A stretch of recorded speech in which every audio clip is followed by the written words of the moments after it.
Paul Burmester from London, thank you very much. Congratulations on being a FiReStarter company this year. Thank you very much. So ValidSoft is an exciting company working on some great applications today that potentially could change the way we interact with our devices, interact with our environment. And we want to get into this a little bit, right? Because there's a lot going on today. And so tell us a little bit about the company, the vision behind the company, and what you're trying to do with the technology. Well, as always, timing is a critical element, and the company started a few years ago actually working in support of the financial services industry, taking data from the mobile operators and processing that in a secure and data protection manner, and going into the risk engines of the banks, helping them identify SIM swap and account takeover and so on, so that they could secure their channel with their consumer. And from that came multi-factor authentication, and how do you really identify all the factors that allow you to authenticate your consumer. Because globally there's been a focus on what I call inanimate objects. We're not really authenticating you, we're authenticating a password, a PIN, a phone, a token, something that we hope that only you have. But as recent history has proven, it's quite easy for somebody to steal your password or your token or your phone. So the migration was towards biometrics. And the big game changer there is identifying the human, not their phone, not their network, not the transaction, but the human being. Is it the human being that we believe it is, or that they claim to be, and that we need to authenticate for this particular transaction? Right. And so that the company has sort of gone down that path and ended up where we are today as a provider of user authentication. And this uses multiple factors, but the core factor is voice biometrics. Voice. What's unique about voice? Is what if I have a cold? I mean, how do you right? Because if I have a cold, you can still tell it's me. Yes, we can. Right.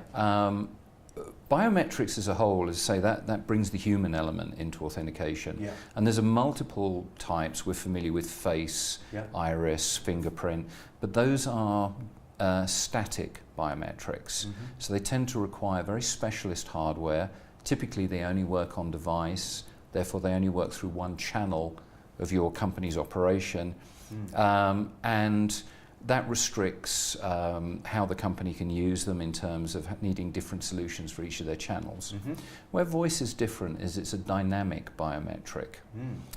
It's created, it all starts from the sound wave that comes out of your throat, and your throat, your palate, your vocal cords are completely unique to you, even with an identical twins. And we've been tested. It's a little bit scary, but it identifies them perfectly. Wow. And we take that sound wave and we look at the raw audio initially, we break that down to identify the unique elements to your speech, and we ultimately build a model around your speech. And that is turned into a voice signature, which is around 3,000 hashed integers. It's literally a numeric representation. Now, the important thing about that, first of all, voice works on any channel. You know, we all have telephones, we can be in branch, in store, automated telephony, mobile apps. So we don't need specialist hardware. So it means you can deploy a solution which can apply to all your channels of operation, all your channels of business. And therefore you can identify fraudsters across all those channels and blacklisting. You only need to enroll your customer once, and they can have a very familiar user experience in all those channels, which is also very important. But the other thing is the voice changes all the time. So every time we speak, it's always a little bit different. A mix of the time of day, the altitude, and of course as you age, and the ambient noise. And so the voice signature is always being updated. It is. And if you take, you know, one of the current topics, you know, what if I steal your fingerprint? Have I stolen it for life? That's not the case with a voice signature. It's unique to that particular deployment. If somebody was to steal it, they couldn't use it in another deployment because the keys to every deployment are completely unique. But they also couldn't reuse it in that deployment either. One of the many elements of our anti-spoofing, and people say, could I record your voice and replay? If the voice was ever identical to a previous authentication, it would fail as well, because that's not possible. So it's constantly being updated, and your signature is being regenerated, as it were? Effectively, yeah. The model is just strengthening every single time you use it, and it's looking for how your voice develops over a time periods and so on. But equally, if a company ever had a data breach, they could simply revoke those voice signatures and get you to re-enroll, and you'd be clean and moving forward. So it makes it a very secure but also very flexible and powerful solution, and that was the reason we chose that as the core biometric to our overall multi-factor authentication. But we also recognize the other factors are very important. So the engine itself has the ability to take in data from other modalities, not just voice. All right. Now, what are the primary application markets, target markets? Who's likely to be using this technology in the year ahead? Well, from what I'm told, voice biometrics has been around for about 40 years, but the technology has taken a quantum leap in the last couple of years. Yeah, well, there's a lot of hackings, right? We got a problem, exactly. right? There's definitely a problem. You guys there. have a solution to those hackings. Well, as I said, timing is everything. There you go. But I think probably the one people are most familiar with would be call centers. Or automated telephony systems. And within voice biometrics, you can break it down into two types. There's text independent, which is where you have free speech, and that's what you would use in a call center. So you might be either passively or knowingly authenticating somebody in the background and feeding that information to a call center agent. Alternatively, you have text dependent, and that's where you have a very short utterance, a short phrase. It can be any phrase that the company decides they want, typically a second or two, and you would use that in mobile apps, computers, automated telephony systems. Very efficient, and that's the big growth area, I would say, because of the growth of mobile apps and automated telephony. So would you go to a call center and say we can provide security for your customers? And we could, but in a sense, call centers are typically just enacting for their own customers. I think the key is it's a B2B play, if you like. It's a B2B. Well, I view us as a technology provider. So we're ultimately working with a lot of channel partners. There's usually a lot more to the solution. But if you look at an enterprise, a bank, a telecom company, they have a lot of customers and they have a lot of channels. They're typically dealing in branch, over mobile apps, over automated telephony with call centers. And what we have is a solution that can work across all of those channels. One solution that can address all of them. So you wouldn't just walk into the call center, you'd be looking to talk to the people in the business who are maybe responsible for user experience, for cybersecurity, a whole host of different areas. Could you see the folks at Apple integrating this with their technology, with the iPhone? Apple is an interesting example.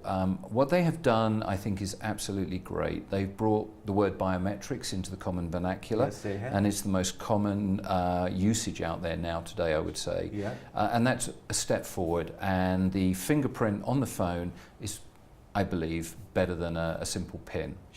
So it's absolutely a step in the right direction. But they haven't gone quite in your direction yet. They're not quite there yet. If you now look at it from the perspective, let's say I'm a bank. I have to deal with Apple because it's such a powerful brand. Well, you've got Apple Pay now.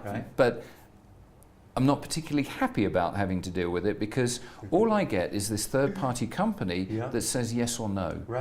I have no context around it. Was it really you? Was it your partner, your children, your colleague, somebody else who has access to that phone, who was enrolled in that phone? We don't know. We've got a very cold yes or no. We have no context around how strong that authentication is. We have to take Apple's word for it and hope it's correct. And we can't use it in any other channel. We can't use it in the call center. We need to buy and enroll the user in something else. We can't use it in other mobile apps or other devices. So for particular applications, it's great. And it's one of many things that would come together. And I think if I was on the other side of the fence, I would be looking for multimodal, multi-factor, Sure. multi-data, and that can be one of those elements. Right. But there's still this challenge of, I want more contextual data. Now, our engine allows you to take all of this other data in. So if you imagine a scenario that you're authenticating and you're perhaps in a noisy environment, Yeah. a traditional voice biometric box is just a black box, and you put audio Right. in and you get a yes or no out. Yeah. Ours allows you to tune the solution to suit the channel and the user experience. And so instead of saying a hard yes or no, you might say, well, what else do we know about that? Are we familiar with the device they're using? Are they on the network? Yeah. Is it a typical It transaction sounds that like person AI does? almost. Well, it's simply contextual data which Yeah.